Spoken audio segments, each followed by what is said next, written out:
Fearscape Media Network, exploring the unknown, one podcast at a time.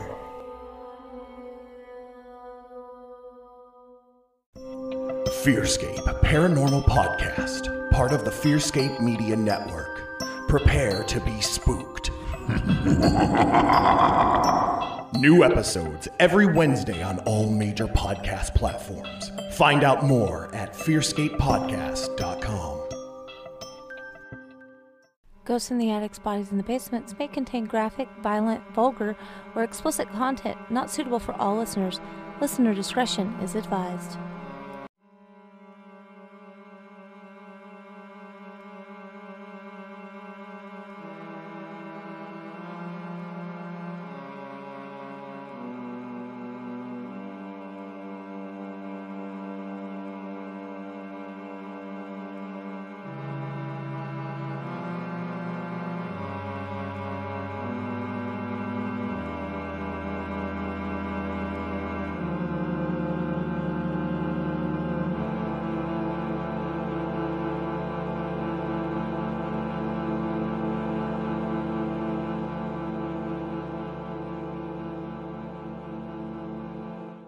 Welcome back to Ghosts in the Attics, Bodies in the Basement, listeners. I'm Anna. And I'm Lindsay. Let's get started. All right. Well, it's been a minute since our last episode, but if you follow us, which I hope you do, you did get to listen to our bonus episode, I hope, with Brittany being our special guest for our first ever book club episode. Talking about A Simple Favor by Darcey Bell. It was a really cool experience to all get together and talk like that. So hopefully you enjoyed it. I really hope that you guys enjoyed it as much as we did. It was super fun. I mean, Lindsay knows Brittany way better than I do, but we both know her well enough. But just to bring her on the show, it was like a whole new version of Brittany, which was super fun to get to see and absolutely enjoyable all the way around. Also, we have a new book for our, what month are we in? Lord help. September. October. Yeah. We'll say September to October because listen, we are not the best book club members and we started it. Hey, we both finished the book. It's just a matter of like getting our thoughts together. Although this time I did take notes, which I kind of did with A Simple Favor, and then my phone erased them. So I need to do a backup for my notes. Oh, that sucks. I'm trying to find the book in Audible right now. It's called Little Darlings by Melanie Golding. It is free on Audible if you have like an Audible membership. It's quite nice that it's free. And I really enjoyed the book so far. Me and Lindsay are going to review it shortly. And another bonus episode. But yeah, I think it was a pretty good read. You'll have to check it out if you have Audible. It's free on Audible, which was really nice. And if you don't have Audible, that's okay. I'm sure it's available on Amazon or a million other websites. Even if you don't have Audible and a way to listen to it for free, I personally feel it's worth to at least check your library for it because I'm excited to talk about it. I thought it was really good. It kind of keeps you on your toes it's not like, because it's thriller, but it's not like scary thriller. It's more just like what's happening, trying to figure out what's real and what's not. Right. And I thought it was super great. I mean, I just finished it last night, so it's like all fresh on my mind. I finished it like a week ago. I thought it was fantastic. Let me give you the little snippet. All right. I finally got the summary of Little Darlings by Melanie Golding. All right. The summary says, Mother Knows Best takes on a sinister new meaning in this unsettling thriller, perfect for fans of Neil Gaiman and Grimm's fairy tales and Amy Molly's The Perfect Mother. Ooh, maybe we should read that next, Lindsay. Yeah. It says, everyone says that Lauren Trainer is exhausted, that she needs rest. And they're right. With newborn twins, Morgan and Riley, she's never been more tired in her life. But she knows what she saw that night in her hospital room. A woman tried to take her babies and replace them with her own creatures. Yet the police arrived. They saw no one. Everyone from her doctor to her husband thinks she's imagining things. A month passes, and one bright summer morning, the babies disappear from Lauren's side. Infant sons Lauren will risk the unthinkable, but if she's wrong about what she saw, she'll be making the biggest mistake of her life. Compulsive, creepy, and inspired by some of our favorite dark fairy tales, Little Darlings will have you checking and rechecking your own little ones, just to be sure, just to be safe. So that, my friends and fellow listeners, is a summary of the book that we just finished listening to. And let me tell you, it is creepy as hell and kept me on my toes, and I really enjoyed it. Can I also just say that yes. I am glad that we didn't come across this when my children were younger, because it probably would have terrified me, even though I don't have twins. But there's a book by Chuck Palahniuk, which Chuck Palahniuk is like my all-time fave. And there's a book by him that I absolutely have refused to touch since I had kids, because it deals with like creepy stuff like that. So, by the way, it's the book Lullaby. Fantastic book. Fantastic book, creepy as hell. I completely get it. Yeah. I haven't had the guts to read it because you told me how like terrifying it is. So I mean, having children was like kind of leery. Maybe when he's 16, I'll read it. Less danger than. Maybe. Let's see. Do we have any other housekeeping to cover? I have something fun to cover. It's not really housekeeping, but I thought it was pretty cool. So a couple of days ago, I had to go out and run some errands. So of course, I stopped at Starbucks to get myself a pumpkin cream cold brew. Well, of course. My Starbucks is always so busy. Like the drive-through, it doesn't matter what time of day you are there. The drive-through is forever long. There's people inside. It's always teenagers inside too. Do they not go to school? But of course not. So usually what I'll do is I'll like park, do a quick mobile order, and then run inside and grab it. And while I was waiting the other day, I was wearing my Skeleton Hands, Ghosts in the Attic Bodies in the Basement shirt, and my GABB podcast mask that only Anna and I have. Mine ripped. I'm really pissed about it. I washed it and it frayed and then it ripped. That's awful. I'm not a seamstress, but my husband went to military school, and I say that loosely. He went to a lot of training.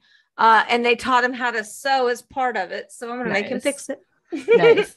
But while I was waiting, the barista asked me, like, what does your shirt say? And I told her, I was like, oh, Ghosts in the Attic, Bodies in the Basement. Like, it's my podcast. Like, just kind of be polite. I wasn't trying to be like, you should go listen to it or anything weird like that. Or, oh my God, I'm so important. Don't you know that? Duh. Right. Like, don't you know who I am? But no, she was just like, oh, that sounds really cool. And then, so I continue standing there waiting for my drink to get made. And I feel a tap on my arm, and I turn around and there's a customer, and she's like, I'm so sorry. What did you say your podcast was? And I was like, oh, it's called Ghosts in the Attic, Bodies in the Basement. She's like, oh, what do you all talk about? I was like, we're true crime paranormal. She was like, that's so cool. I was just telling people like how I needed a new podcast to listen to. Well, hell yeah. And if you're listening from deep in the south of Texas, welcome. Not really that south. Are you not? You're not south. You're west. Yeah, we're West Texas. Well, she's not from Texas, Texans. I'm not. Forgive her. I'm not. Listen, I've drove to Texas a couple times to visit Lindsey, and every time it takes me a different way. Every time I'm on backward country roads or little state highways, and I'm pretty sure I'm going to be a part of Jeepers Creepers. So, it's really, really of the day, because I can only imagine how terrible it would be in the middle of the night when there's no gas station. You're afraid to get a flat tire, etc. So yeah. Sorry, West Texas. I didn't mean to offend you, but we don't know where Lindsey lives. She's a mystery. But yeah, so yeah, if you are listening, welcome. And that was really cool. Yeah. Thank you for being interested. And the whole reason I brought up that I was wearing my mask is because I felt like such a dumbass, because I was trying to say, because she's like, well, what's your podcast on? And I was like, oh, it's on pretty much everything, Apple, Stitcher, Spotify, like all those things. And I was trying to tell her, just search GABB podcast. And because that's what we are in all of our socials. You all know that. We say it every episode. Yep. And our mask literally just says GABB podcast. And I pointed at it so that way she could see. And then as soon as I stepped outside of Starbucks and was taking my mask off, because I'm getting back in my car, I realized I pointed at the blank side. Atta girl. It's okay. I'm sure she could figure it out and deduce the answer there. So just know, if you are the person I talk to in Starbucks, I'm not stupid. No, she's just very blonde occasionally, which is okay because we love her anyway. Oh. I have black hair and I have blonde moments like nobody's business. Literally looked for my phone the other day while I'm talking to Lindsay on it. I go, I'm trying to hurry up. I was trying to hurry up because I had to get to work and I was like, oh my God, where's my fucking phone? She's like, you're on it. I said, no, I'm not. I'm on the ground. And she's like, you're literally talking to me. Look at your face. Look at your hand. You see your face? It's your phone. I was like, oh shit. So, I am known to have my own blonde moments. To be honest, we both have so much going on always. So really, it's just we're at capacity. Life is a roller coaster, not a highway, just so everyone's clear. And mine has been on the derailed version of a roller coaster for most like an old rickety wooden one. Yeah, and it's kind of went off the rails for most of the year. So it's kind of starting to settle out, which is weird because to be settled without my daughter is unnerving. Right. But to be settled at all in general seems awkward because I've never really been settled. Right. I was a military wife, as were you. We fly by the seat of our pants, move at a moment's notice type thing. So right, exactly. But you want to hear something really funny, talking about like everything always going on. Last night, I'm putting the kids to bed and my 7-year-old goes, Mom, I want you to watch this video. I'm like, I've got to go. Like, it's like we were trying to work on something on my husband's computer last night. So I was just trying to like quickly get the kids in bed and then go back to helping him out. Cause like it was a lot going on, but, and I'm like, what are you trying to show me? Like, I don't want to sit here and just watch a YouTube video. Those of you who have children understand. Yeah. Because it's usually stupid shit. But guess what the video was? Oh Lord, what was it? How to tell the difference between laziness and burnout. Oh my God, that's so relatable. And she said, I said, okay, Nora, which do you think I am, lazy or burnt out? Mommy, it's a little bit of both, don't you know? And then she just goes, sometimes I feel burnt out. And it's just like, I feel that. Poor Nora. Like, please go to bed. Right. But dude, these kids, ever since 2020 happened, we all know they've got so much going on. It's ridiculous. It's like, be a child, be an adult, be a child, be an adult. It's ridiculous. Be resilient. Children are resilient. Yeah. Maybe they shouldn't have to be. They shouldn't have to be. Sorry. We're going to get on a soapbox that's completely irrelevant to our show. It's not relevant, but it is relevant to everybody who has a tiny person. Yeah. Let them be little. Just saying. Yeah. If they annoy the fuck out of you, good for them. That's their job. That's their job, literally. They're never going to be little for long, and then they're going to have to be adults and have big boy problems and big girl problems and ask you for money when they can't pay their rent. So just be appreciative that you have to buy them Halloween costumes right now. My kids were all about the Halloween stuff. We had to run an errand earlier and they're like, can we look at Halloween stuff? And it's like, look, first of all, we got to go. Right. We are busy. We cannot be doing this right now. Well, Landon is going to be a skeleton for Halloween. He's very excited about this. And his skeleton costume is like fake velvet. I don't know what the word for that is, but like plush. Crushed plush, fake velvet. He's got that with like cutouts of like skulls and bones. Really Not cool. A skull because I'd have to paint his face. It has a hood.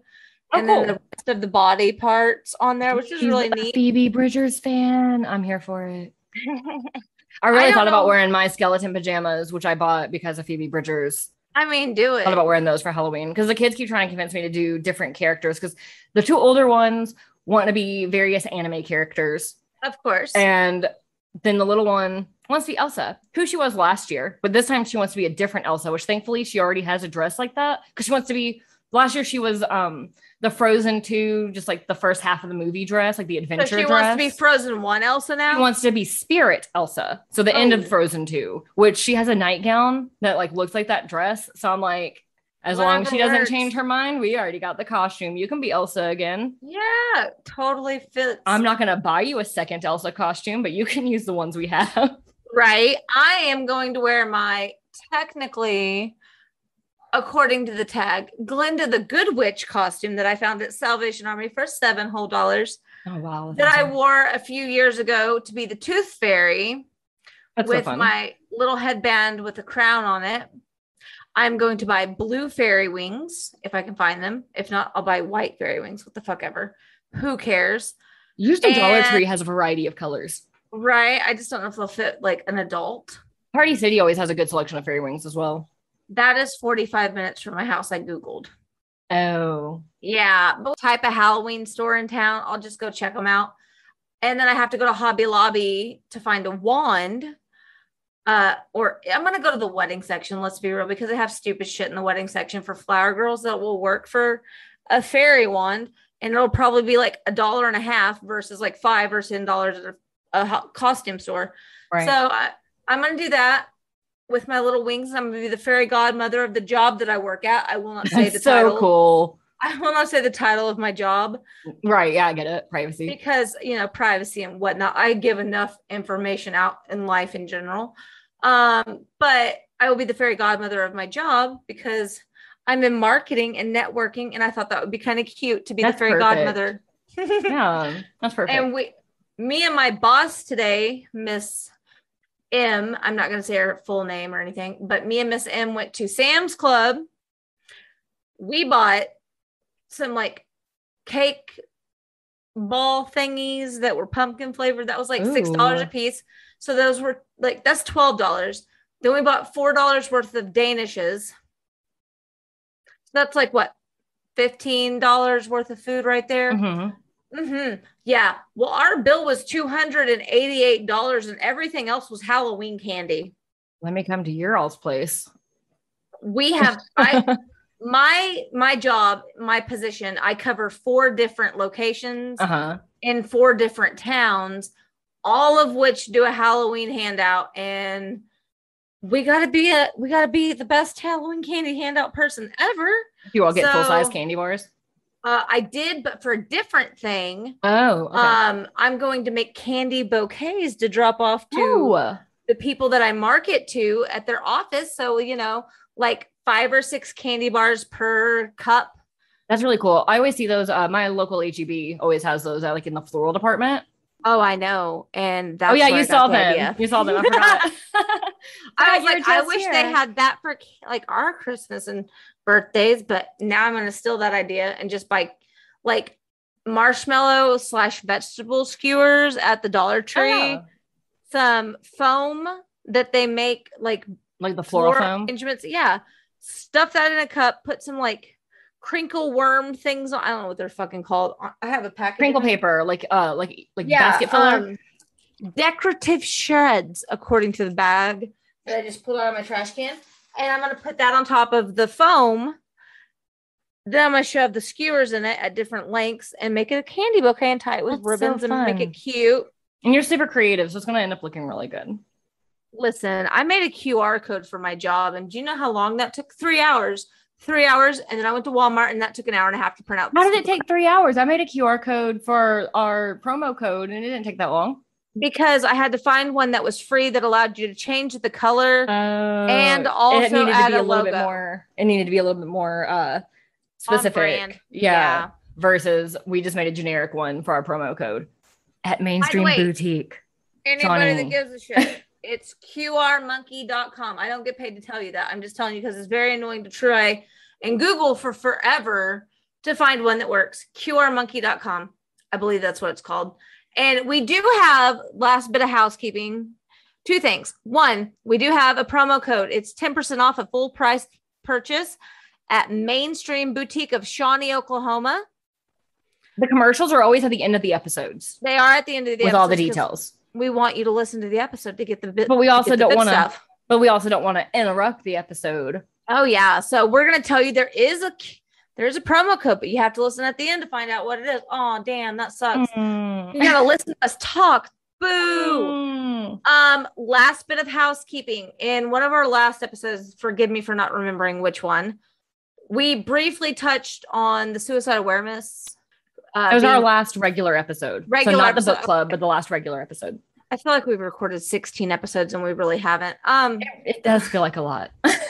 We've just been so busy. Yeah. So in our last full length episode, we talked about how Suicide Awareness Month is September. That being said, my daughter's birthday is also in September. the 8-month anniversary of her death fell on her birthday. Yeah. That fucking sucked. I took the day off of work for sure. But on September 12th or 13th, I can't recall, me and Lindsey published Uncharted Waters, which has like a colon and it says the aftermath of a child's suicide. We are not trying to get you to buy this book. That's not what this is about. We are just disclosing what we've been up to. Beyond that, we are trying to spread awareness because it's a really big problem. And every single person is affected by suicide, whether you're aware of it or not. Yeah, whether somebody who's attempted, you know, somebody who's lost somebody, you yourself, like it's a major issue that we've always been advocates for suicidal thoughts, like awareness and prevention. Yep. Now it hits a lot closer to home, and we want to just scream it from the rooftops to try to help. Yeah, and any money, I'm saying it on the record for the first time, literally ever. So y'all can hold us accountable if you want to. Fuck it, I don't care. You don't have to. We're going to do it anyways. We're going to do it regardless. Any money we make from this will be donated in my daughter's name to the Suicide Awareness Fund. We absolutely... Or hotline or whatever I can't remember the exact proper terminology for their donations. Yeah. But the second we ever talked about putting out a book, neither one of us wanted a single my daughter's death of it. No. We didn't want...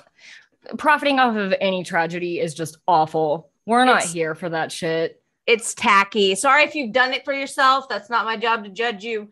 I'm just saying I feel like it's tacky and I'm not going to do that. I'm not going to profit off my kid's death and make it something awful. Yeah. Something salacious. It's not. I'm going to be honest. Like the level, I know like you all don't need us to prove shit to you, but the level of discomfort I have for any sort of recognition at all for this project. I had a problem with my name being on the byline. I had a problem with Anna asking me to write a dedication. And my dedication is kind of doom and gloom. I'm going to be honest with you. She had a problem with me addressing that she wrote her own diary entries. Because I'm just like, I didn't do any of this for my name to be attached to it. She's like, please don't put my name on there. I was like, you don't have to say I helped write this book, even though I helped write the book. Because to me, it's just like, it felt wrong because it's not about me. It's not about this. I want to be on the record. This is our first ever full nonfiction book. Yeah, fully nonfiction. Because my book of poetry is back and forth. Half and half. Yeah. Full nonfiction book, completely accurate, completely fucking. My daughter's fucking face is in the book. And I can't be more. Her artwork. I can't be more transparent. I shared literal diary entries. Oh, and let's talk about that because I read the book since I put it out. I read it before I put it out, and I swear there were not that many typos, and there is. So I'm sorry, it sucks. Here's the thing: we don't have professional editors behind us. We don't have the money for that. We are indie authors. Editing is already hard. Imagine editing the worst part of your life. Yeah, let's go ahead and type up everything. There's only so much you can look at it. Yeah. Like let's type up the place I found the most errors literally was the diary entries from the baby journal I kept when I was pregnant up until my daughter was a little over a year old. Look, I'm not going to lie to you. My brain autocorrects a lot of shit. That's why we have beta readers, but we only had one beta reader for this because I don't trust for people to not share this if I chose to turn around and we didn't want to subject people. No, like, hey, read our deepest, darkest secrets and pains. Hardest thing I've ever written in my life. The journal entries I provided for it, I never intended to share with a goddamn soul. No, I wasn't even going to share it with you. I deeply appreciate you sharing it, but not with me, but with everyone.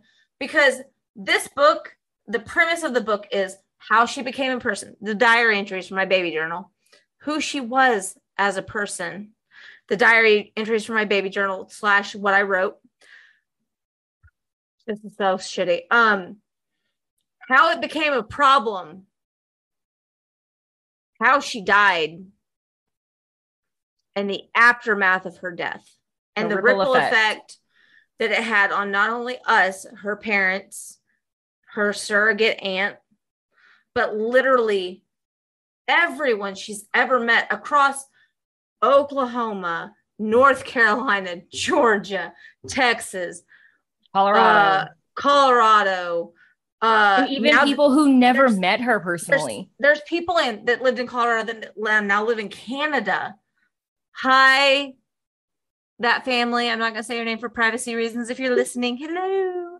We do have listeners in Canada, so maybe they're listening. We do it. Maybe then. What? Hello, M and R, if you're listening. But the thing of it is, like, and now the people in North Carolina are now in California. Like, she's touched more than Shawnee, Oklahoma, and small people in little places we live. Her reach is huge. And I want you to hear that. Her reach is huge. Your reach is huge. It's monumental. You don't know how big of an impact you've made on this world until you're gone, and then you don't get to see it. You don't get to see it. Once again, we are going to put the suicide hotline in our show notes, as well as, I know phone calls can be hard, especially when you're in a bad place. Chat. They have a text chat line. Yeah. All of those links are going to be in our show notes every episode in September. I don't think we put it on the book club, but that was because it wasn't a regular episode. No. And this is more dark. I apologize deeply, readers. Hello, book author Anna. Sorry, listeners, for being so grim. Trigger warning. I have a monkey tattoo on my right wrist. I got that when I was 19 years old. And I got that for my daughter. You want to know why? So I wouldn't cut myself anymore. And then when my son was born, I got a little elephant holding a little balloon. It's blue. It's adorable. I got that tattoo so I wouldn't cut myself anymore. Those are the reasons I got tattoos on my wrists. They literally have fucking nothing to do with my children, but everything to do with my children all at the same time. It's so I wouldn't fucking hurt myself and leave them here abandoned, leave my husband lost and abandoned with children that he didn't ask to have by himself. That's the reason I have tattoos on my wrist. And I have a whole arm on my right arm full of tattoos from my daughter.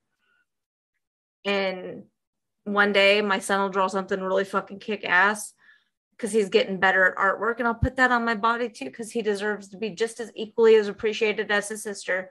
I don't pick favorites, whether she's dead or not. I'm not an asshole. But enough of our doom and fucking gloom. God bless. Sorry for that derailed train ride. But at the end of the day, also not sorry. I know I've said this before, but this is our life. This is our trauma. And what can we do but advocate for somebody out there to hopefully get help? Or if you've been in the same situation as us, to know that you're not alone. Exactly. Like, I am on 2 different antipsychotics. I don't take antidepressants because they do make me suicidal. And in addition to that, I'm going to share my diagnosis with you. So I have ADHD. I have borderline personality disorder, bipolar 1, agoraphobia, generalized anxiety disorder, insomnia. I have a slew of other medical issues on top of that. So if you can imagine just all my mental problems on top of actual physical problems, like right now, I'm trying not to like scream into the microphone. Sorry if I am, because every time I move my body, pain shoots from my lower back all the way down to my left foot. And I kind of want to punch my computer every time it does, because it's the closest thing to me. So I have physical ailments on top of mental ailments. And by the way, anyone who says mental illnesses are not real, they can get the fuck off our channel right now. Hey, guess what? A brain's an organ. Brain's an organ. It's funny because you can't see heart disease, but it's real. People suck. And I want you to know, if people doubt you. I don't think your broken arm is real. No, if people doubt you, people question your sanity, tell them to fuck themselves and find help on your own privately. And when you feel strong and confident and ready, share your story, because it will help someone else. Absolutely. And by the way, I'm 32, nearly 33, and it took me years to get comfortable with who I am in my own skin. And I have people who make me question it fucking daily. And I try my very fucking hardest to not let it affect me, to not let their doubt, their negativity, and their fucking just evilness seep into my brain and take over. Because it's just that simple. It's just believing one comment and sitting on it and stewing and allowing yourself to believe I am that shitty. It is my fault I lost that promotion. It is my fault that he left. It's my fault my daughter died. It's that fucking simple. You have to fight it with everything that you have. And if you can't, seek help. You deserve help. You deserve help. And if you don't feel comfortable talking to a counselor, email us. I'm crazy as hell. I'll talk to you. We can't save you, but we can talk to you. And we can relate to you. We can try to find you resources. Mm-hmm. We don't know you personally, but we love who you are as a person.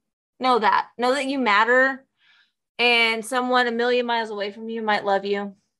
That someone might be me, because I love crazy people who have excellent energy and a thrive and a passion to make this world something different. And if that's you, I love you. And I mean, if you're listening to this show, you must be pretty cool. Am I right? I mean, I'm drinking wine right now and doing a podcast. So if you can't appreciate that, what are you doing evening. here? It's past 5 o'clock, listeners. Don't judge us. I mean, even if it was like 12 o'clock, no judgment unless you went to work drunk or drove drunk. Like, just saying, like, you do you on your day off. Just be safe.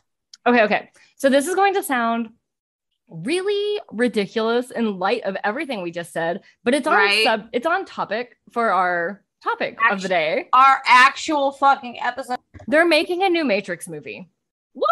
I think I heard something about that on TikTok, but I don't believe everything I hear on the internet. I saw a meme the other day that was something along the lines, and I'm paraphrasing because I didn't save it. Something along the lines of like, how is the Matrix supposed to work in 2021? Like you're telling me I can escape this life? Like, okay. Right? And I was just like, oh, they're just talking about the Matrix. And then I saw a commercial for a new movie. They really are coming out with a 4th Matrix movie. And so between that and the other day, I accidentally got sucked into like this never-ending listicle of glitch stories. I decided that's what we're going to talk about today. First and foremost, because as much as it pains me to say this out loud, according to our stats for our show, we have people in the 18 to 22-year-old category who might not know what the Matrix movies are. By the way, I'm sorry if you think we're old. We're not. We're really not. Wait till you're 30. We're just 31 and 32. Wait till you're in your 30s. You'll be like, oh my God, they're babies. Yeah, but just in case. But you're not. But because the very first Matrix movie came out in 1999, if you can believe it, Generation Z and Alpha. Can you remember when the world was going to end and we all counted down and prayed we wouldn't die at midnight? Y2K. I remember, just a sidebar really fast. I remember New Year's Eve of Y2K and asking my parents, what's tomorrow gonna be like? And they're like, the same as today, Lindsay. Yeah, like my parents go, I don't know, we'll find out at midnight. And I was like, okay. And anyways, we went to bed and woke up and the phone still worked and the computer still worked. We had dial-up, guys. All the things function properly. Big deal. Y2K was for real a big deal. But anyways, because our stats tell us that we have at least a small percentage of listeners who are younger. Australia. Oh yeah, Australia is a new country. Thank you. Welcome. Right. Hi. So because there are some youngins on here, some little babies, The Matrix is a trilogy that's about to become more than a trilogy. I don't know what comes after. A quadruplex. I don't know what you would call it when it's 4 movies, but I guess a series. But anyways, it's these movies with Keanu Reeves. Keanu Reeves plays the character Neo. And basically the gist of it is just that he finds out reality is not reality. And the actual reality of life is these giant AIs. Well, maybe they're not giant. I don't remember. These AIs have taken over the world and they're harvesting humans for their energy. Get it. And so the whole premise of the movies is that Neo and all these other people who know about what the real world is are trying to fight for human freedom. And because of these movies, there has now been what's dubbed as like the Matrix theory, which is just that life is a simulation. And apparently, some scientists and philosophers actually believe it's a possibility. You mean we're not just part of the Sims? Well, Sims is simulation. I Like, know, that's what but if we're part of the Matrix, we're not part of the Sims. Well, it's all the same thing. It's the simulation theory, the Matrix theory. It all boils down to the same thing. And what it is that we're basically a video game for some higher being. So let's get into the science of it, because it just blows my mind. Like, I cannot comprehend the fact that like real scientists think it's at least possible. So in 2001, a philosopher named Nick Bostrom, I apologize if I said that incorrectly, wrote a paper suggesting that there is a highly advanced supercomputer that would be capable of running a simulation on humanity-sized scale. And apparently he even had told Vulture, which is that a magazine? I don't know if they are anymore. It sounds familiar. But Yeah. it's one of those things. But it was behind a paywall, so I couldn't click the link. Right. But he had never even watched the Matrix movies and believed this. Which, I guess potentially he could be saying whatever the fuck. But whatever. Publicly on the record, he has said he had no idea that that's what the movie was. And basically, the article that like I had read that will be in the sources links said that by his logic, or by this logic, all of humanity and our entire physical universe are just blips of data stored in the hard drive of a massive supercomputer. That's terrifying, by the way. Right. And then 15 years later, here comes Elon Musk, basically echoing the same thing that Bostrom believed. And he says the odds that we're in base reality, so like the real world, like the real world. Whatever we're not in, apparently. 1 in billions. So, time out. Are we allegedly living, like, I'm in alternate universe 1, but you're in universe 1. So we're not in the same universe, but we cross over? We're all, it's like, are we I'm gonna use waffle here? I'm going to use this example because it's the game I play all the time. It's like if we're playing Fortnite, you're at home on your computer, I'm at home on my computer, but we're on the same server. That is reality. We are all on the same server playing this open world game. But if open world would be more WoW than Fortnite, but you get what I'm saying. Yeah, if husbands are on server 2, then they're in a different plane of existence than us. No, we're all like the entirety of humanity is in this one game, simulation, whatever you want to call it. Oh, so our husbands are on the same plane as us. But my question is, can they cross over into the second plane? There are theories. I mean, that does that go into like getting into dimensions and parallel universes? What's it called when you go to sleep and you like sleep travel? What's it called? Astral projection. Thank you. Like, is it the same thing as astral projection, where you go into different planes of reality? But I think that's going to be like a whole different theory, if I had to guess. But there is some crossovers with Matrix theory.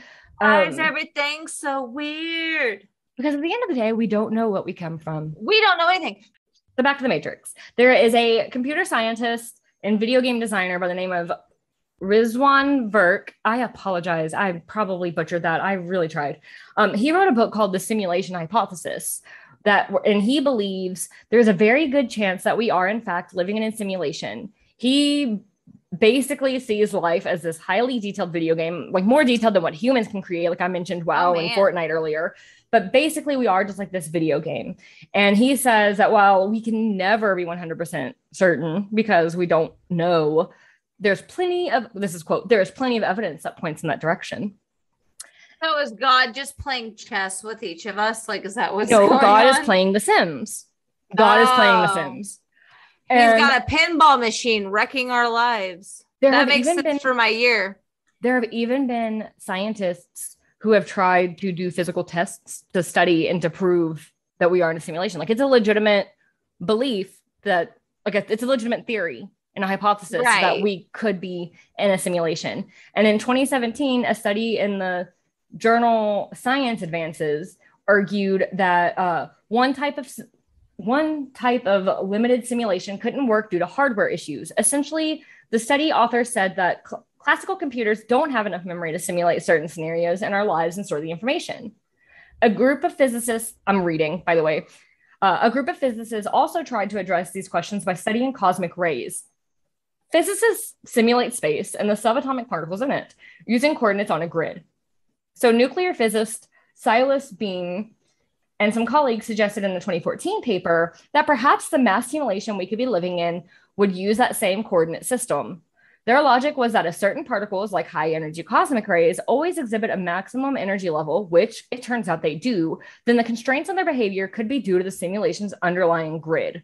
There always remains a possibility for the simulated to discover the simulators, the author said in the paper. So basically, using space, they've determined like there could be, like, do you ever watch Star Trek?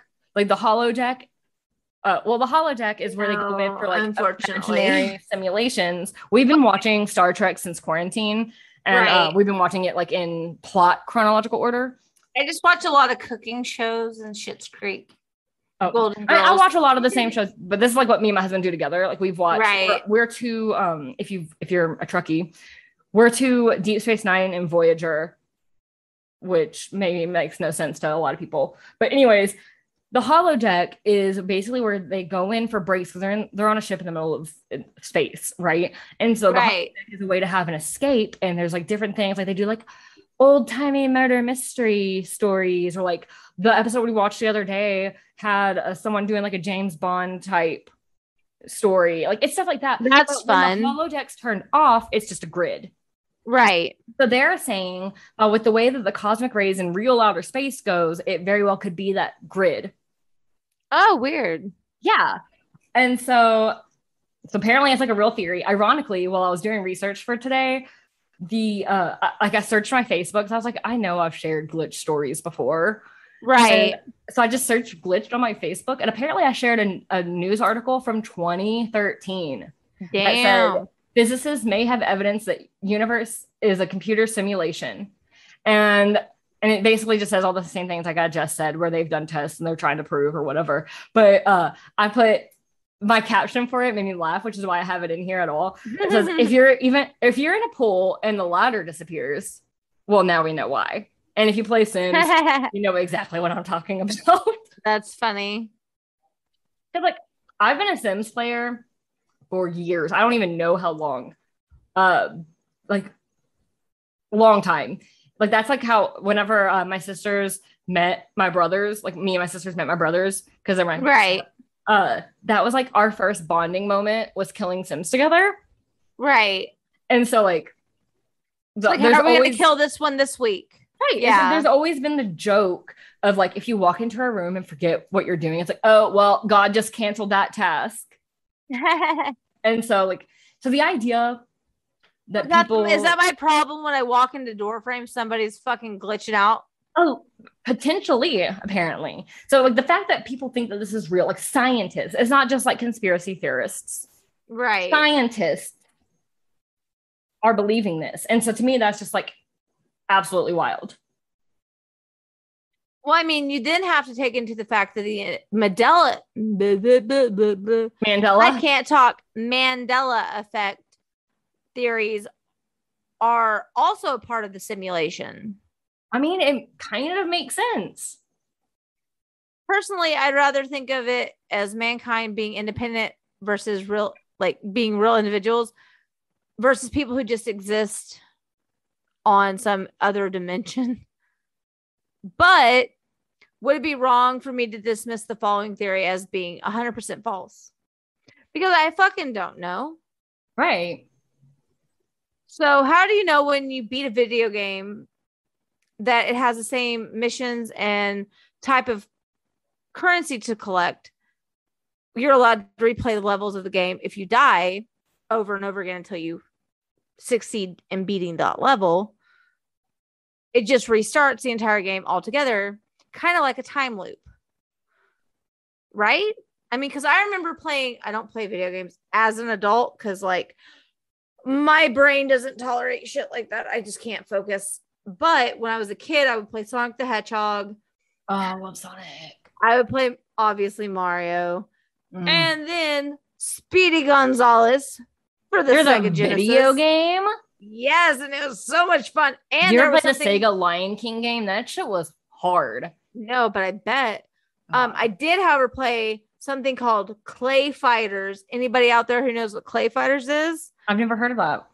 So you get this guy that looks like Gumby and this lady that looks like a Viking. She's like a heavier set woman with like a Viking helmet, but she sings opera. Her name was Helga. Long story short, Helga beat everyone. You always wanted to be Helga or Gumby, not real Gumby, but fake Gumby. Right. Off-brand Gumby. Off-brand, generic Gumby. You wanted to be generic Gumby because if you couldn't stretch out and like avoid the like attacks. They had so many characters. It was so fun. It's called Clay Fighters. If you guys have Raspberry Pi, don't quote me on that for fuck's sake. My husband has some game thing called Raspberry Pi, I think. Something Pi, Apple Pie. Fuck, I don't know. Something Pi, and you can download all the old video games and play it on like a regular TV. Oh, that's really cool. It is really cool, but I don't know how it works because I don't play video games. And it's probably not called that at all. I think it's called Raspberry Pi. I would ask him, but he's probably like upstairs doing Alan stuff, right, in his little perch where he hides. Long story short, that's pretty cool. But when you play video games, from what I remember, if you die, you restart. And like usually from a checkpoint. Yeah, from a checkpoint start, like save place, whatever. So is that what happens when we die? Is my question. And so going back to the Mandela effect, then that would create the Mandela effect. Because when you died, it was Bernstein with an E. I will die on that hill. Right. And then when you reboot, Shazam it suddenly says Bernstein. Right. Bears. And there was a Shazam the movie instead of them saying it wasn't real and now making it in 2020. Like, fuck you. Like, there were so many different Mandela things. Can we just say our own personal Mandela effect? When's Thanksgiving, listeners? When is Thanksgiving? Because it's not the third Thursday of November. It's not. Did you know that? Because we fucking didn't. We didn't until last year. We were like 2020. Oh, wait, when's Thanksgiving? Because we weren't making plans with our families, but we still wanted to celebrate it. I was like, oh my God, nobody's told me when to do Thanksgiving this year. It's the third Thursday, right? No, it's the not. Fourth Thursday. And it hasn't been the third Thursday since in our lifetimes. Like 39 or something. In our lifetimes, it has never been the third Thursday. It's weird. But we both separately came to each other believing it was the third Thursday. I asked her, I go, when's Thanksgiving? Because never mind. When's Thanksgiving? She goes, and we had to like check the calendar and like we posted on Facebook, everything. We did all the things. And apparently, according to the internet, we're wrong, but we grew up believing it was something else. And like, honestly, the list of Mandela effects goes on forever. It's when Nelson Mandela died originally, which is why it's called Mandela effect. Yeah. Because many people believed him dying earlier than he did. There's Shazam being not a real movie versus an actual fucking movie we all watched. Berenstain Bears. I'm from the E universe. So hello, my fellow E universe people. What's another one? There's so many. I can't think of any now. There are so many. It's very complicated Fruit Loops. trying to keep up with them. Fruit Loops. Is it fruit spelled correctly or O-O? O-O, by the way. And also, by the way, Trick cereal used to be fucking cereal shapes. Have you ever seen the theory talked about? But it used to be cereal shapes, and now they recently brought back the fruit shapes or whatever. But I one time saw a theory that was like, what if the reason it's circles now is because tricks are for kids and we're all grown-ups? I would be fine with that, by the way. I would be totally fucking fine with that. Shout out to Brittany and all my friends from middle school eating tricks with icing. Yum. I made tricks cereal treats instead of Rice Krispie treats. Oh, yeah. I made trick cereal treats for Alan and his friend in basic training. Okay. And that guy wrote me a letter and he was like, ma'am, don't call me ma'am, by the way. I'm not a ma'am. I'm nobody's ma'am. I'm not a lady. I try to be, but I'm not. But he was like, ma'am, that was the best cereal treats I've ever had in my life. If you wouldn't mind sending more treats, we'd appreciate it. And I was like, Lord. That's fucking hilarious. I don't remember his fucking name. Oh yeah, I do. I'm gonna have to tell my husband because it just like auto-populated in my brain. His initials are CR. Oh. So if you're listening and you know what I'm talking about, you're welcome. But basically, whether you believe in the simulation theory or not, there have been a plethora of people who have had plenty of experiences that are now dubbed glitches in the Matrix, named for the movie. There's also, like I said, Matrix theory, simulation theory, same thing, just different names. There's also videos you can find on YouTube, TikTok, Facebook. A lot of times you see visual pictures. I actually, on my own Facebook, I have a picture that I took about a year ago, and I remember this happening where I stepped outside and there were 5 or 6 of the same exact shape cloud in a row. The only difference was that they got smaller as they got farther away. I have a legitimate picture of it. If somebody reminds me, I'll post it on the GABB Instagram. Because, like, legitimately. And I was like, glitch in the Matrix. And I actually found out in doing research for this episode, I've had a lot of glitch in the Matrix situations happen to me. Oh yeah? Tell me about them. I want to hear. The absolute biggest one that to this day, because, you know, a lot of things you can find some sort of explanation for. While we've said it, or if we haven't, we're saying it now. We believe in paranormal things, but we also understand that there's an explanation for things as well. Yep. And so this is my one that I have never come up with an explanation for. So back in 2011, I'm switching out the laundry at my house, and I pull out the clothes out of the dryer, and a debit card falls out. And it's a Wells Fargo debit card who I have never banked with in any capacity. How weird. With a name on it that I've never even heard of before. Like, I even go to my husband. I'm like, hey, is this somebody you know? Because, like, he knows a lot of people I don't know. And he didn't recognize the name. But then get this. The card expired in 2005. This is in 2011. That's not weird. We were the only people who ever had owned that dryer. We bought it brand new in 2010. Right. Where the fuck did that debit card come from? I don't know. John Smith apparently owned it. And then there was this one time where I can't remember what year it was, 2008, 2009, something like that. We were going to go see Connor Oberst and the Mystic Valley Band. Yes. And the details are a little hazy, so it was a long time ago, obviously.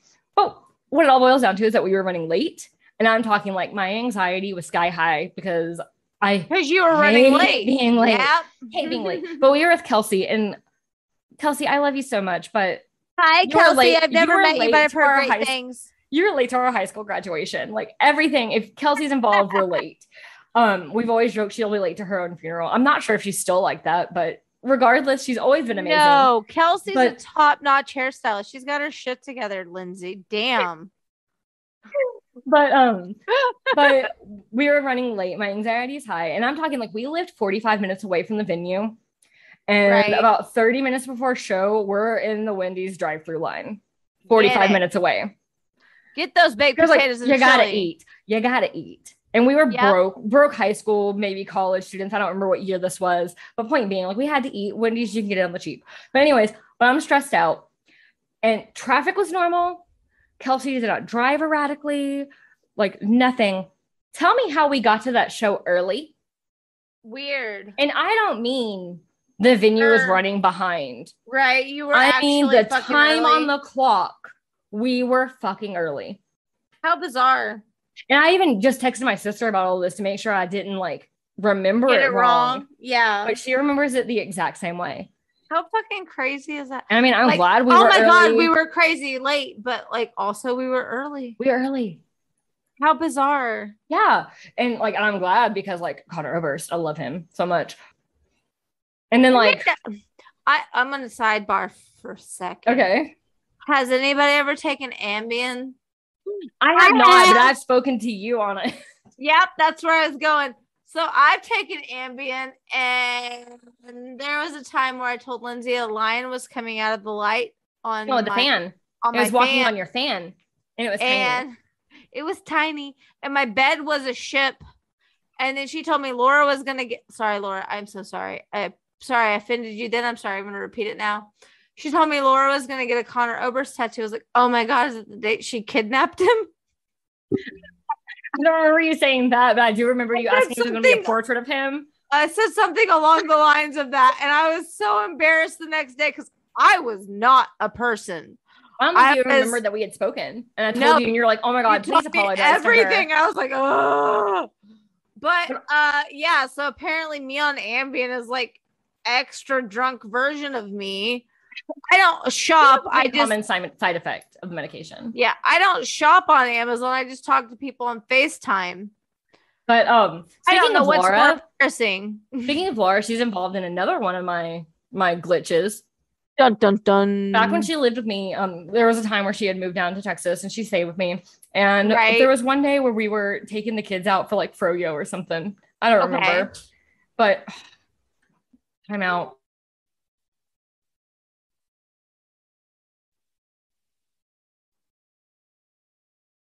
Back in 3, 2, 1. So we're on our way to get froyo or something along those lines. And I swear to you, there was this area that we drove by that was like a big field. Okay. And like the sky was big and blue and the clouds. It looked 100% like that stereotypical Windows background. Oh, how bizarre. You know, like what your desktop is when you first get Windows, with like the green field and the perfect clouds. Back in 95. Yeah, I remember that. That is what that sky looked like. That's creepy. 100%. It was exact. Oh, how weird. Yeah. And then there's one time my dad swears this doesn't happen, but I can remember exactly where we were. Well, Dad's wrong, obviously. But I can tell you, because it was in where I live now, in the town I live now. And we were driving somewhere, and I swear we saw this plane just standing still in the sky. Oh, like sitting there, just like chilling. And we were just like, the fuck is happening right now? Like, what? And then we were like, well, maybe it's just the angle we were at. You couldn't tell it was moving. But I was really close to like a small, like people take their private planes out type airport. Right. And so like plenty of planes fly over and never have they done that. Yeah. But he swears it didn't happen, but it did, Keith. Yeah, Keith. God, Daddy, don't exactly you know? where we're driving, which I won't say because then it really hardcore pinpoints my location. You were on the highway by the gas station by Lindsay's house. Don't we all know it's by Dollar General? Dollar General everywhere. But I mean, there's a joke I seen on TikTok that was like, there will be a Dollar General on Mars. As soon as they start like getting up there, it'll like, be the built first in thing 2 weeks. Will be a Dollar General on Mars. I'd laugh it's so so hard funny. at that. Around my area, there's a shopping center that's been going up for like Ever? several months. Nobody knows what's going to be in there, but it's been going for months. Right across the street from that shopping center, a Dollar General went up, and when it went up 2 weeks. 2 weeks. Literally, Yep. like it went up so fast that I told my dad, I was like, it's going to be a Dollar General. And then he had left. My dad travels. I know we've mentioned his life before, but he travels a lot. So he had left at that point. And sure enough, a few days later, there was that Dollar General sign being put up. And I was like, called it. But nothing else builds as fast as Dollar General. No. I don't know if that's a good thing or a maybe bad they're thing. using the glitches to like slip through the time-space continuum to get this building. Yeah. But that's probably a whole other theory. I don't know. I don't know enough conspiracy theories to know. We could always go the Rick and Morty route and that everything is just infinite parallel universes and nothing matters. I've never seen that show but one episode. Oh my God. We love Rick and Morty. I don't have a problem with way, it. I just have a child that watches YouTube or cooking shows until I go to bed. Yeah, and you can't watch Epic. What? Oh, you can't watch Rick and Morty around kids. The reason I said Epic is my brain Probably not. I wanted to do a shout out to Epic Games and tell you about how let down I was about the Rick and Morty crossover last Fortnite season because there wasn't shit and there were so many. Hire me on. I had so many ideas.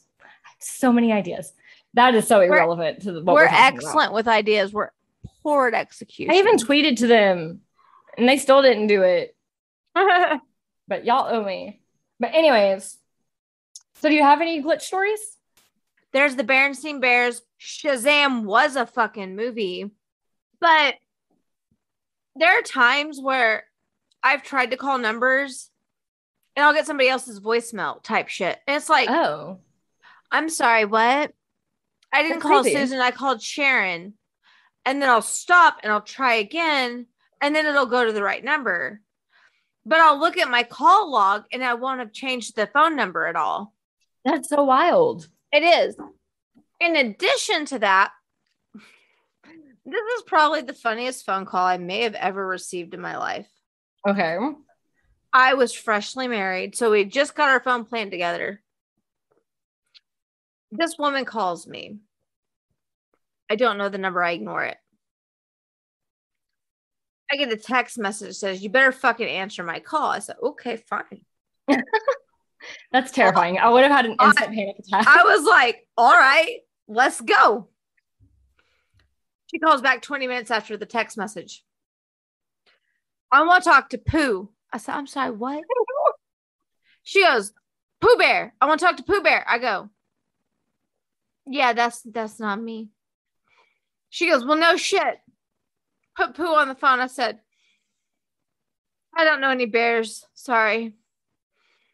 And she got real sideways and real pissed. And I was like, "I don't know how to explain to you that I'm not who you're looking for." She goes, "Let me talk to my motherfucking brother." I go, "The only brother I know don't live here. I don't know how to help you. I'm really fucking sorry.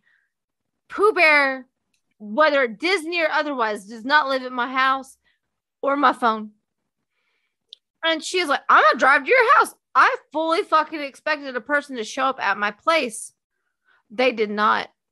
Probably because they had the wrong address. But I don't know if that was a glitch in the Matrix or just like somebody changed their number and didn't inform their family members. Right. But it was really fucking weird. To be so insistent. She called like 6 times before I finally answered the phone. She was not happy. Right. I wonder how it happened on her end. That's so curious. Right. I don't know who Pooh Bear is. I hope you found your family. I actually had a Facebook friend. If you didn't, I understand. I talked to them. They weren't super friendly. But I actually had a Facebook friend who told me her glitch in the Matrix story, which is kind of similar to what you just said. Yeah. She just the other day, her husband got a text message from an unknown number on his work phone. Right. And so they're like, "Hey, who is this?" And it turned out it is one of their friends, like from their church or something. But the thing is, he doesn't know her husband's work phone number. And they even asked him, like, "Hey, what phone number do you have saved for him?" And he read off the personal cell phone number. And no other message from this guy. You immediately think, oh, it's being transferred from like auto respond type stuff. They have no forwarding service set up. How weird. One's an Android. Excuse me. I don't know why I was just stuck with that. One's an Android. One's an iPhone. No other message from this person has gone to that other phone except for this one message. What'd the message say? Did they tell you? I mean, I don't know that it's relevant, but damn, I don't think she didn't say. But still, like, I didn't know if it was like, "You won a basket. Come claim your prize." Like, right, like, and it's actually like a spam spoof number thing. But no, like there's no reason whatsoever why his work phone should have got that text message. So that's like really weird. Wild. Because that's the whole bizarre thing about the Matrix theory, is that the glitches can be these minuscule things like that, or it can be the major thing, like a debit card appearing out of nowhere for the name you've never heard. And like, it's just really bizarre. I don't know. It makes me feel uncomfortable, to be honest. Right. But also, you covered the tragic disappearance of Maura Murray last episode. And the reason I bring that up is because when you had first told me that you were going to cover a disappearance, my brain had transposed 2 separate disappearances. Oh, into one story? Into one story, yeah. And so I was like, "Oh my God, is that this lady?" And you're like, "No, I don't think so." I've done that before. And I think I probably just had heard of them around the same time. Right. And I actually looked more into it. And the case that I thought that you were talking about, which is not, is the horrible case of Erin Valenti. And I've never heard of this one before. Back in 2019, Erin Valenti, she was a CEO of like a web developing company by the name of Tinker Ventures. It was based out of Utah. I believe it was Salt Lake City. I forgot to write down the city.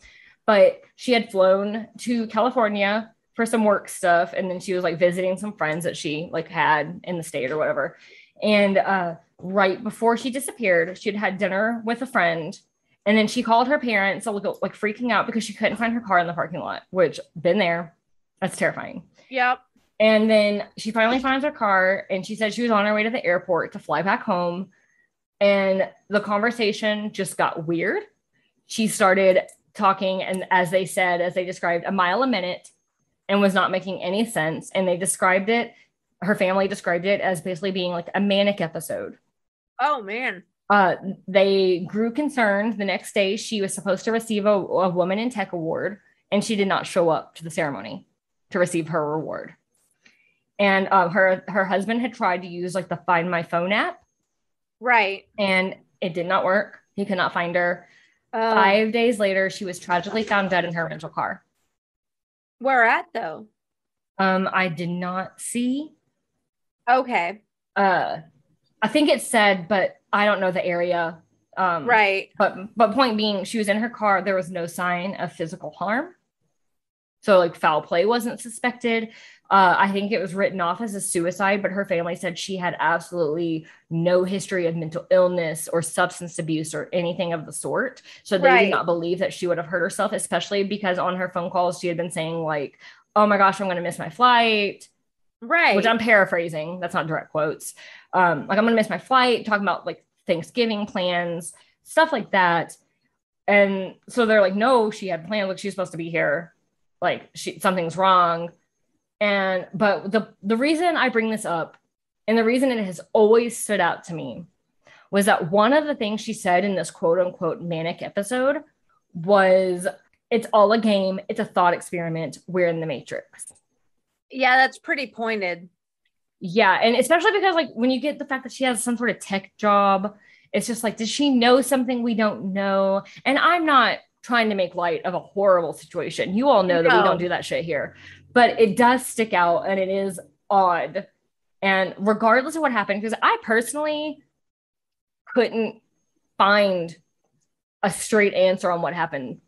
I just found like a couple of articles, mostly from when she was originally found. Like I couldn't even find like a direct Wikipedia page. There's not very much on this. And if somebody has more, I would love to know. Yes, please. But regardless of what happened, I hope her family is able to find some sort of peace and closure. But that line always just stuck out to me. Like it gives me chills. You know, in regards to not having a lot of information, people who take themselves, I'll say that politely, may not leave a lot of information. And we all know. So if, and I mean strongly that word, if that's what happened, her parents may never gain the closure that they long so desperately for. Here's the thing. I completely understand the idea that she was talking about Thanksgiving plans and like talking about missing her flight and all of that. But we know from personal experience, people who are suicidal can have plans. We had plans. You got to be very vulnerable. The day my daughter took her life, we literally talked when I got home from work about how excited she was for my book signing and how she wanted to go get sushi afterwards. Right. So, because here's the thing with, sorry to get back on that both heavy of those subject. things. I did both of those things, by the way. In honor of her, yeah. Yeah. Sorry to get back onto the heavy subject, but the thing is, my personal opinion on, and maybe this is my brain trying to cope with what has happened in our personal lives. Right. It's not always as thought out as it seems. Nope. I think that sometimes people dealing with these, yeah, exactly. It's an impulse. It's an itch you can't scratch, and when you scratch it, the fuck did you think you were doing? Exactly. Type thing. Exactly. And like, while I hope to God that is not what happened to this woman, I mean, if we don't know, she was in a psychotic break. Exactly. Because some articles mention like something we can't touch on because we personally are not psychologists. And if a psychologist has not commented on this, we can't comment on what they said. And some of the articles had said like, it's possible she was secretly struggling with it because she was the CEO of the company. That's a lot of pressure. Exactly. And so it's possible. But regardless, I mean, I can't imagine the pain of her family. There's this psycho side of me that says somebody slipped something in her drink. Somebody slipped something in her drink and she was tripping. Right, because she had just gone to dinner, possibly. And like not even pinpointing her friends that she was with. It could have been the bartender, it could have been a stranger, it could have been literally there's just so many questions. And when you're in a situation like that, you fill in the blanks yourself. I'm sure her family has come up with every single scenario possible. It's devastating trying to figure out why to literally anything. It doesn't matter if it's death, breakups, literally anything. It's devastating trying to figure out the why behind somebody else's actions. And you will never know unless they verbally tell you or physically write it down. This is exactly why I did what I did. You will never know what goes on in somebody else's head. You can fill in the blanks all you want. Yeah. And it doesn't have to be as drastic as like a death. Right. It could be as simple as a friend ghosted you. She ghosted you. Y'all stopped talking. It could be as simple as like you went on a date and you thought it went excellent. They just never talked to you again. Like it's little things that you can't fill in the blanks for other people because you don't talk for them. Exactly. And you'll drive yourself fucking crazy trying to figure it out. Yeah. And I hope that anybody listening to this doesn't think that I'm making light of this true crime story just because it mentions the Matrix. I just couldn't talk about the Matrix without bringing that up, because first of all, we are a true crime and paranormal podcast, but also because that line, whether it was from some sort of psychosis or something that we will never know, right, has always stood out to me and will always stand out to me. Right. And the thing of it, we're not claiming to be a true crime comedy podcaster. We're not claiming to be fucking anything. If you all know we take true crime very seriously. Yeah. If you find us funny, that's because we are funny, but we're not trying to be funny for the sake of that's just our personalities. Like going after a joke.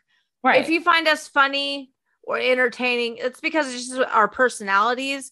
Exactly. And if that reads across you in a humorous way, I appreciate that. Thank you. I think I'm quite funny myself. However, that's not what we're like. That's not our stick. I feel like we've made it very clear that we take things like this very seriously. Yeah. You know, we talk about it extensively several times throughout this podcast, and y'all keep coming around, so y'all know.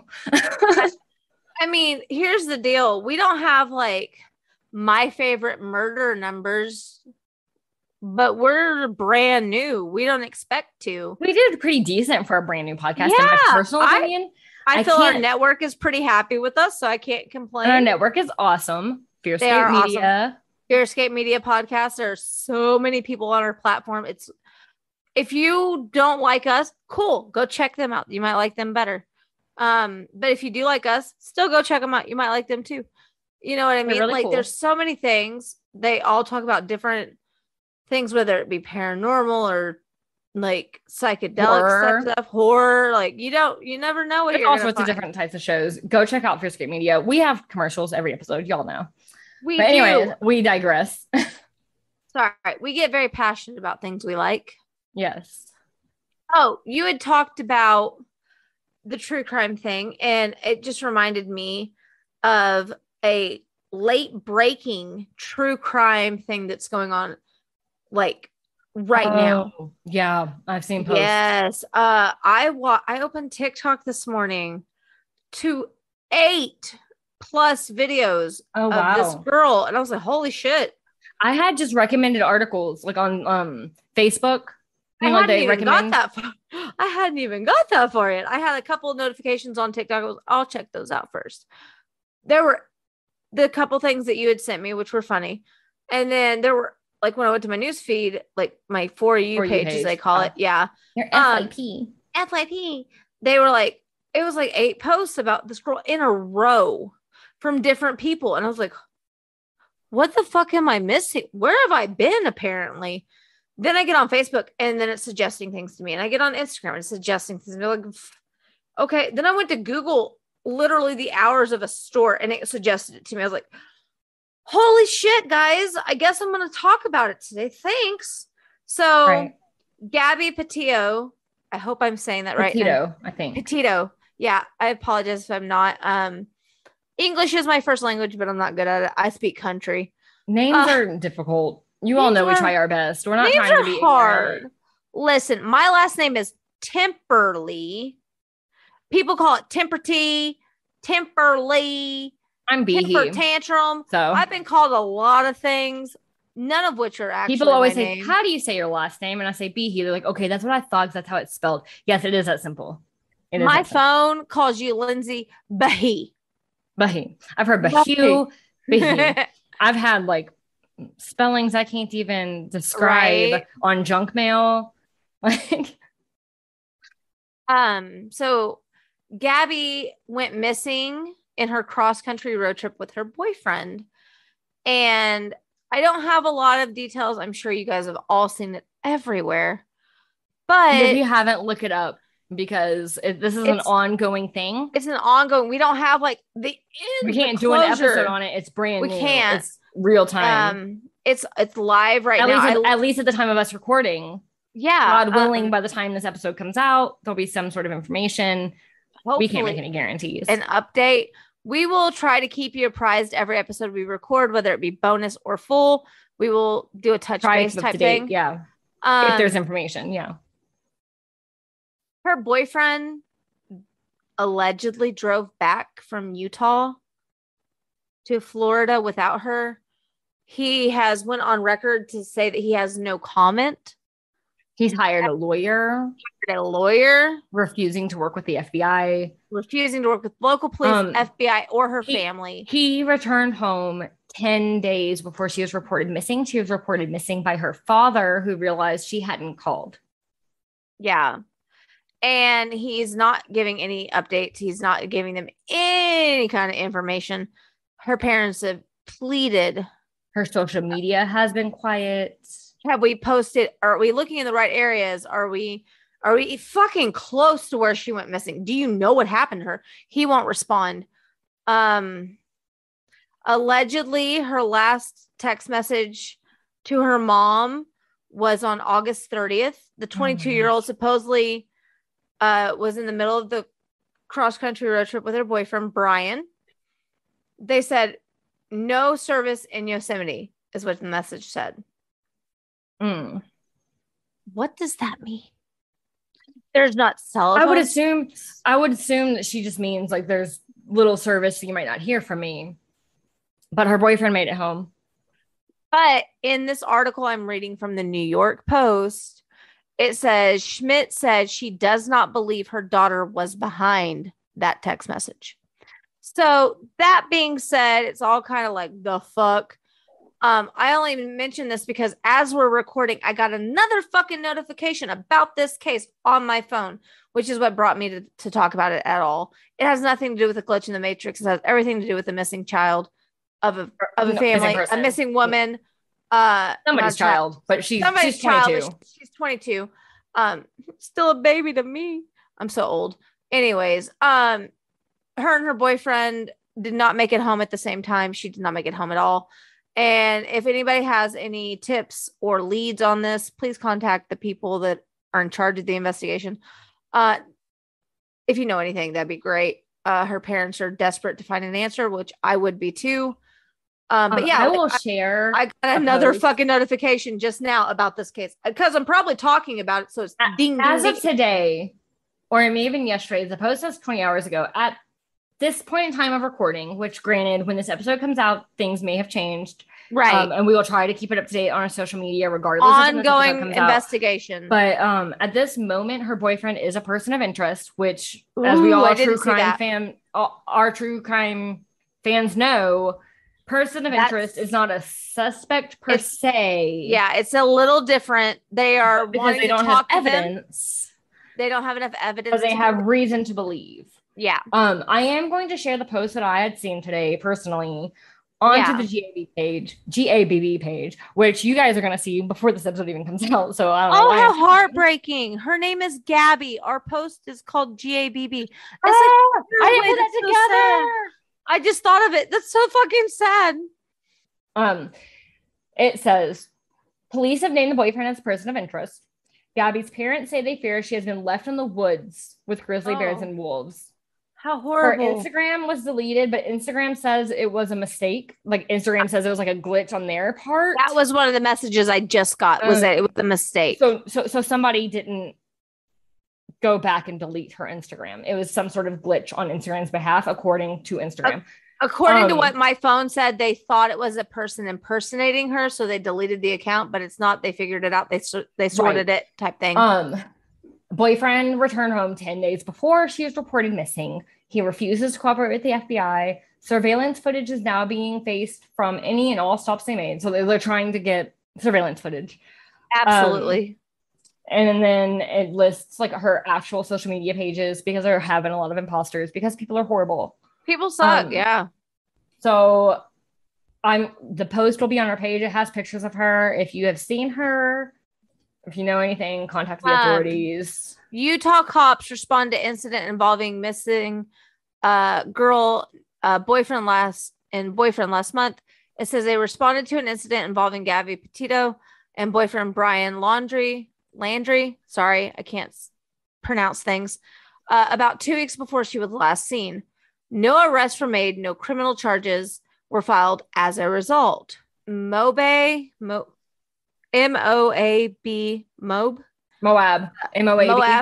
Yeah, Moab. Police chief Brett Edge said that an unidentified person called in an incident involving the couple on August 12th, according to Fox News. Quote, officers conducted an investigation and determined that insufficient evidence existed to justify criminal charges, is what Edge told the outlet. So that's from the New York Post ad, and I will make sure to get that into the show notes so we can let you guys see that. I apologize for this serious interruption. It just my phone won't shut up. It's not an interruption at all. We're a true crime podcast, and while we usually share older things, this is happening real time, and we may have a small audience, but if we can potentially reach somebody, we do have listeners in several countries, several states, even if it's just one person in those areas, and if anybody could possibly have information, it's valid.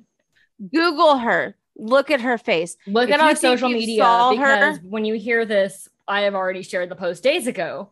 Yeah. If you think you've saw her, or you've seen her and the boyfriend, or I'm assuming now ex-boyfriend. But if you saw either of them, please let us know. Contact somebody. Let somebody know. Preach it, scream it from the rooftops, something, because it's terrible what's happened. Somebody's missing, and that's horrifying. And like, I know that there's true crime happening all day, every day, but this is everywhere for everybody. I know every single person listening to this, at least in the United States, has seen this story. Yeah. Because it's everywhere right now. Like I said, I'm sitting here recording a podcast. My phone keeps lighting up with notifications. I was like, who's texting? I just pray that her parents find her. And if they don't find her, they find the answers that they are desperately searching for. Because I couldn't imagine being in that position. It's all around tragic. I literally couldn't imagine like not knowing what the fuck happened. Back to our regularly programmed episode. If you all have had glitches in the Matrix, send it to us on social media. Please let us know your stories, though. We're interested in what you have to say, whether it's about glitches or literally anything true crime paranormal related. The Mandela effect. It doesn't have to be a glitch in the Matrix. It could just be like your opinions on the Mandela effect. Is it true? They could all be connected. Is it not? We've already talked about that. Is it something that you've experienced that you haven't heard of anybody talking about before? Tell us. We'll show it on Instagram. Like, whatevs. Like, we are all about interaction.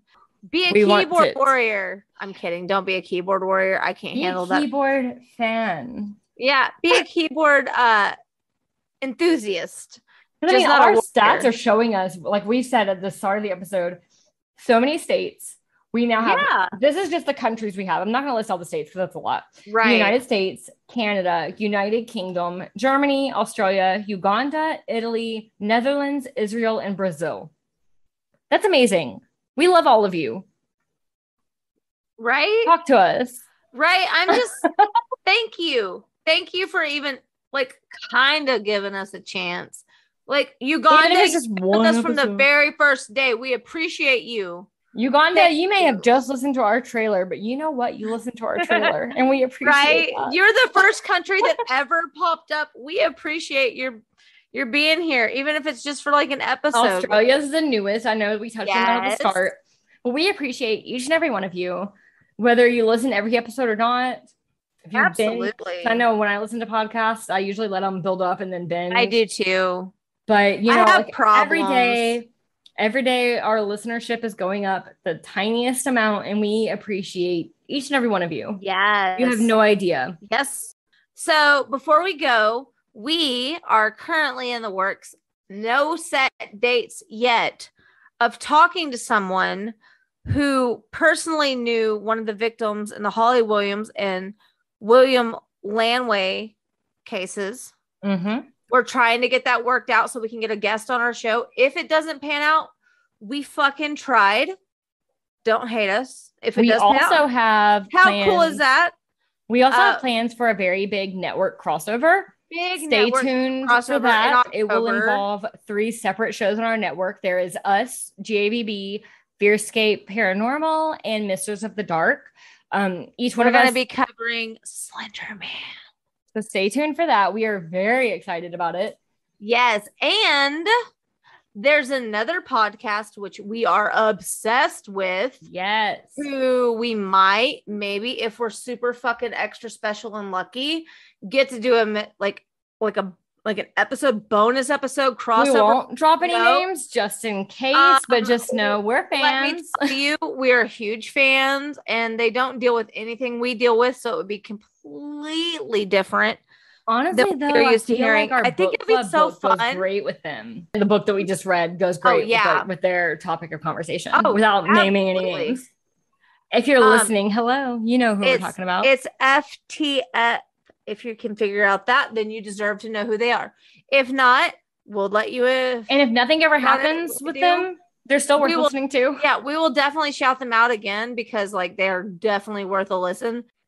And I feel like it's pretty cool that we have the opportunity to do a crossover with Steph and Josh. Who else? Lance on Fearscape Paranormal and Misters of the Dark. Stefan's on both shows, so he kind of crosses over anyway. Beyond that, check out Mainstream Boutique of Shawnee on Facebook. They also have a website that you can find, Mainstream Boutique of Shawnee, on Google. We'll put it in the show notes. We have a promo code. The promo code will play as soon as we quit talking, if that ever happens.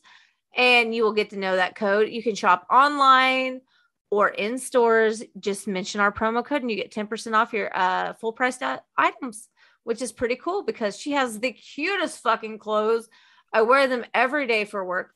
And if you're interested in the book that we just released, which don't feel any pressure, we are not asking anyone to read this, but if you feel curiosity or you all already know our opinions on this all or a pull to read something dark and heavy but important, Uncharted Waters is now on Amazon.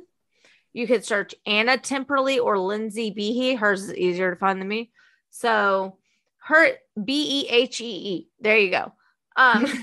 Look her up. Find the book if you're interested in reading it. If not, tell a friend. Tell somebody. And just remember, I know we talked extensively about this at the start, but we're not trying to profit. We're not trying anything other than just we're trying to help.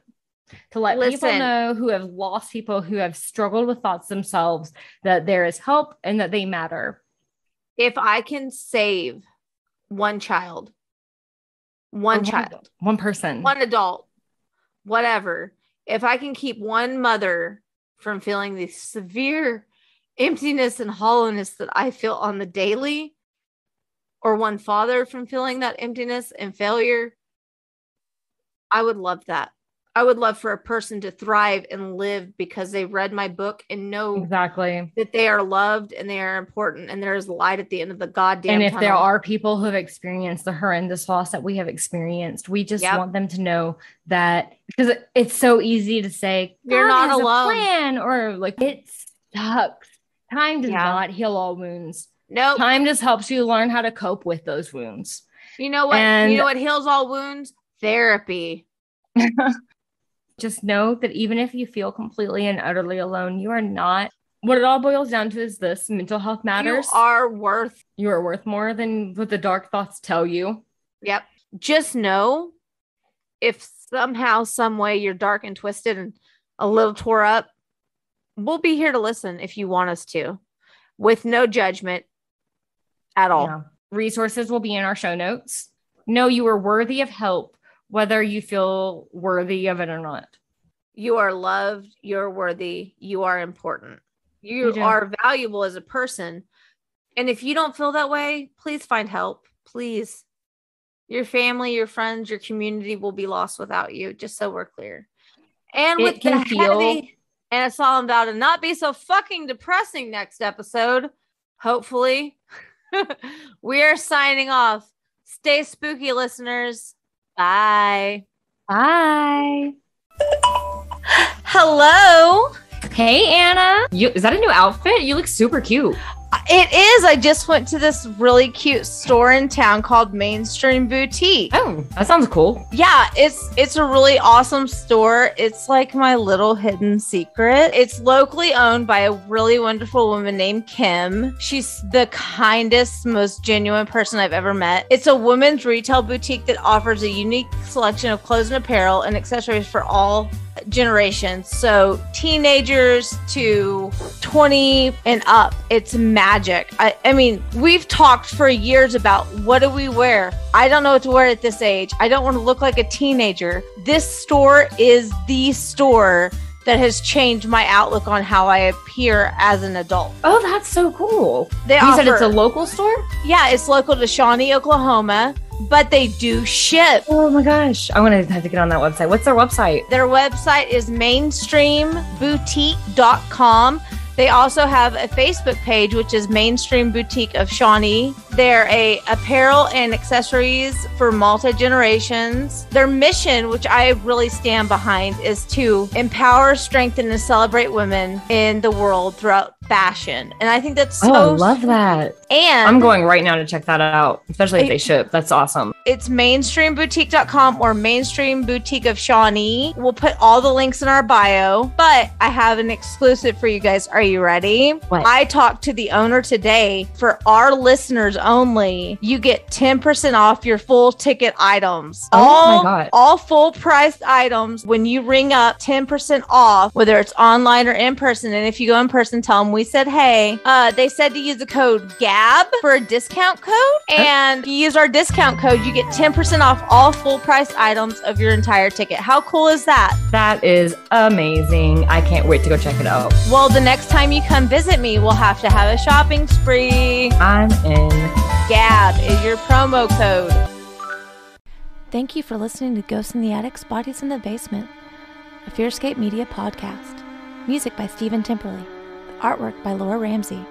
Find us online at fearscapemedia.com/GABB podcast or on Instagram, Facebook, and Twitter at GABB podcast or email us gabbpodcast@gmail.com.